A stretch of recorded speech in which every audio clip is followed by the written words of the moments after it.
பிணியாளிகளுக்கு வைத்தியன் வேண்டியதே அல்லாமல் சுகமுள்ளவர்களுக்கு வேண்டியதில்லை என்று வசனம் சொல்லுகிறதே. இந்த சுகமுள்ளவர்கள் பிணியாளிகள் என்றால் என்ன என்று கேட்கும்போது, நான் எல்லா விதத்திலும் சரியாகத்தான் இருக்கிறேன், என்னிடத்தில் ஒரு குறையும் இல்லை என்று தங்களை தாங்களே மிஸ்டர் வைட் என்று சொல்லிக் கொள்பவர்கள்தான் சுகமுள்ளவர்கள். இப்படியுள்ளவர்கள் பரம வைத்தியராகிய கிறிஸ்துவின் இரத்தத்தை தேடுவதில்லை.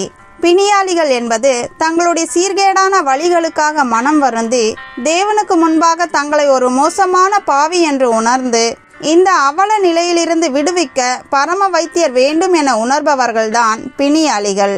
இந்த பாவ பிணியிலிருந்து தங்களுக்கு விடுதலை வேண்டும் என தவிப்பவர்களுக்கு தான் கிறிஸ்துவின் இரத்தம் விடுதலையை கொடுக்கும். அதாவது பாவத்திலிருந்து விடுதலையை கொடுக்கும்.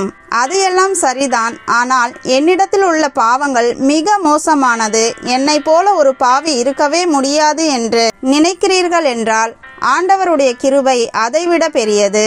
பவுலும் தன்னை பாவியிலும் பிரதான பாவி என்று தேவனிடத்தில் ஒப்படைக்கும் போது தேவனுடைய கிருபையை பெற்றுக்கொண்டார்.